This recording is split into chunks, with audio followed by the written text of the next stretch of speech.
جو لوگ اللہ کی آیتوں پر ایمان نہیں لاتے ان کو اللہ ہدایت نہیں دیتا اور ان کے لیے عذاب علیم ہے۔ جھوٹ تو وہی لوگ باندھا کرتے ہیں جو اللہ کی آیتوں پر ایمان نہیں لاتے، اور وہی جھوٹے ہیں۔ جو شخص ایمان لانے کے بعد اللہ کے ساتھ کفر کرے وہ نہیں جو کفر پر زبردستی مجبور کیا جائے اور اس کا دل ایمان کے ساتھ مطمئن ہو، بلکہ وہ جو دل سے اور دل کھول کر کفر کرے، تو ایسوں پر اللہ کا غضب ہے اور ان کو بڑا سخت عذاب ہوگا۔ یہ اس لیے کہ انہوں نے دنیا کی زندگی کو آخرت کے مقابلے میں عزیز تر رکھا، اور اس لیے کہ اللہ کافر لوگوں کو ہدایت نہیں دیتا۔ یہی لوگ ہیں جن کے دلوں پر اور کانوں پر اور آنکھوں پر اللہ نے مہر لگا رکھی ہے، اور یہی غفلت میں پڑے ہوئے ہیں۔ کچھ شک نہیں کہ آخرت میں یہی لوگ خسارہ پانے والے ہوں گے، اور اس سے بڑھ کر ظالم کون ہوگا جو اللہ پر جھوٹ باندھے۔ ایسے لوگ اپنے رب کے سامنے پیش کیے جائیں گے اور گواہ کہیں گے کہ یہی لوگ ہیں جنہوں نے اپنے پروردگار پر جھوٹ بولا تھا۔ سن رکھو کہ ظالموں پر اللہ کی لعنت ہے۔ تو اس سے بڑھ کر ظالم کون ہوگا جو اللہ پر جھوٹ باندھے یا اس کی آیتوں کو جھٹلائے۔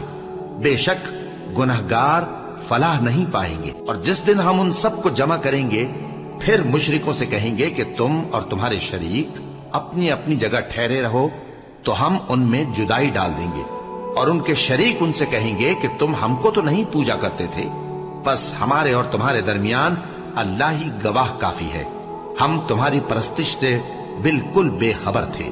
وہاں ہر شخص اپنے اعمال کی جو اس نے پہلے کیے ہوں گے جانچ کر لے گا، اور وہ اپنے سچے مالک اللہ کی طرف لوٹائے جائیں گے، اور جو کچھ وہ جھوٹ باندھا کرتے تھے سب ان سے جاتا رہے گا۔ اور جنہوں نے ہماری آیتوں کو جھٹلایا اور ان سے سرتابی کی وہی دوزخی ہیں کہ ہمیشہ اس میں جلتے رہیں گے۔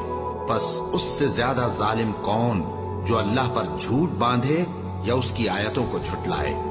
ان کو ان کے نصیب کا لکھا ملتا ہی رہے گا، یہاں تک کہ جب ان کے پاس ہمارے بھیجے ہوئے فرشتے جان نکالنے آئیں گے تو کہیں گے کہ جن کو تم اللہ کے سوا پکارا کرتے تھے وہ اب کہاں ہیں؟ وہ کہیں گے کہ وہ ہم سے گم ہو گئے، اور اقرار کریں گے کہ بے شک وہ کافر تھے۔ اور اس شخص سے زیادہ کون ظالم ہے جس نے اللہ پر جھوٹ باندھا یا اس کی آیتوں کو جھٹلایا؟ کچھ شک نہیں کہ ظالم لوگ کامیاب نہیں ہوں گے۔ اور جس دن ہم سب لوگوں کو جمع کریں گے پھر مشرکوں سے پوچھیں گے کہ آج وہ تمہارے شریک کہاں ہیں جن کا تمہیں دعویٰ تھا، تو ان سے کچھ عذر نہ بن پڑے گا، اور بجز اس کے کچھ چارہ نہ ہوگا کہ کہیں اللہ کی قسم جو ہمارا پروردگار ہے ہم شریک نہیں بناتے تھے۔ دیکھو انہوں نے اپنے اوپر کیسا جھوٹ بولا، اور جو کچھ یہ افترا کیا کرتے تھے سب ان سے جاتا رہا۔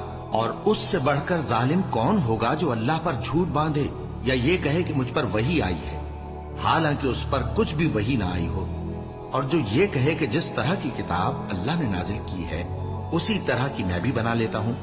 اور کاش تم ان ظالم یعنی مشرک لوگوں کو اس وقت دیکھو جب موت کی سختیوں میں مبتلا ہوں اور فرشتے ان کی طرف ہاتھ بڑھا رہے ہوں کہ نکالو اپنی جانیں، آج تم کو ذلت کے عذاب کی سزا دی جائے گی، اس لیے کہ تم اللہ پر جھوٹ بولا کرتے تھے اور اس کی آیتوں سے سرکشی کرتے تھے۔ اور جیسا ہم نے تم لوگوں کو پہلی بار پیدا کیا تھا ایسا ہی آج اکیلے اکیلے تم ہمارے پاس آ گئے، اور جو مال و متاع ہم نے تمہیں عطا فرمایا تھا وہ سب اپنی پیٹھ پیچھے چھوڑ آئے، اور ہم تمہارے ساتھ تمہارے سفارشیوں کو بھی نہیں دیکھتے جن کی نسبت تم خیال کرتے تھے کہ وہ تمہارے سفارشی اور ہمارے شریک ہیں۔ آج تمہارے آپس کے سب تعلقات منقطع ہو گئے، اور جو دعوے تم کیا کرتے تھے سب جاتے رہے۔ اب اس شخص سے زیادہ کون ظالم ہے جو اللہ پر جھوٹ باندھے تاکہ بے جانے بوجھے لوگوں کو گمراہ کرے۔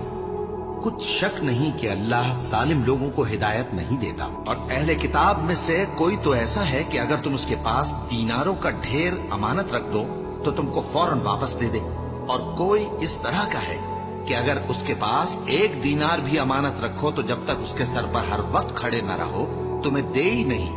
یہ اس لیے کہ وہ کہتے ہیں کہ امیوں کے بارے میں ہم سے مواخذہ نہیں ہوگا۔ یہ اللہ پر محض جھوٹ بولتے ہیں اور اس بات کو جانتے بھی ہیں۔ ہاں کیوں نہیں، جو شخص اپنے اقرار کو پورا کرے اور پرہیزگار بنا رہے تو اللہ بھی پرہیزگاروں کو دوست رکھتا ہے۔ جو لوگ اللہ کے اقراروں اور اپنی قسموں کو بیچ ڈالتے ہیں اور ان کے عوض تھوڑی سی قیمت حاصل کرتے ہیں ان کا آخرت میں کچھ حصہ نہیں. ان سے اللہ نہ تو کلام کرے گا اور نہ قیامت کے روز ان کی طرف دیکھے گا اور نہ ان کو پاک کرے گا اور ان کو دکھ دینے والا عذاب ہوگا. اور ان اہل کتاب میں بعض ایسے ہیں کہ کتاب یعنی تورات کو زبان مروڑ مروڑ کر پڑھتے ہیں تاکہ تم سمجھو کہ جو کچھ وہ پڑھتے ہیں کتاب میں سے ہے، حالانکہ وہ کتاب میں سے نہیں ہوتا. اور کہتے ہیں کہ وہ اللہ کی طرف سے نازل ہوا ہے، حالانکہ وہ اللہ کی طرف سے نہیں ہوتا. اور اللہ پر جھوٹ بولتے ہیں اور یہ بات جانتے بھی ہیں. اور بعض لوگ ایسے ہیں جو کہتے ہیں کہ ہم اللہ پر اور روز آخر پر ایمان رکھتے ہیں، حالانکہ وہ ایمان نہیں رکھتے.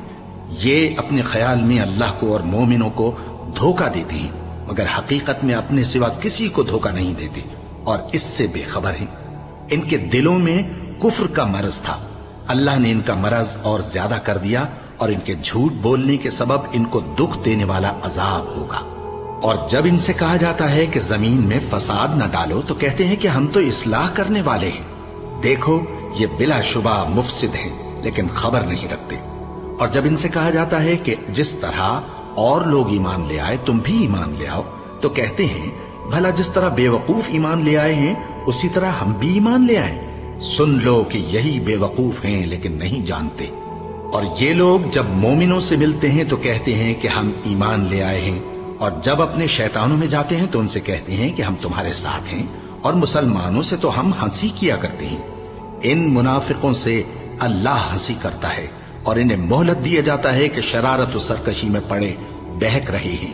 یہ وہ لوگ ہیں جنہوں نے ہدایت چھوڑ کر گمراہی خریدی تو نہ تو ان کی تجارت ہی نے کچھ نفع دیا اور نہ یہ ہدایت یاب ہی ہوئے. ان کی مثال اس شخص کی سی ہے جس نے شب تاریک میں آگ جلائی. جب آگ نے اس کے ارد گرد کی چیزیں روشن کی تو اللہ نے ان لوگوں کی روشنی زائل کر دی اور ان کو اندھیروں میں چھوڑ دیا کہ کچھ نہیں دیکھتے. یہ بہرے ہیں، گونگے ہیں، اندھے ہیں کہ کسی طرح سیدھے رستے کی طرف لوٹ ہی نہیں سکتے.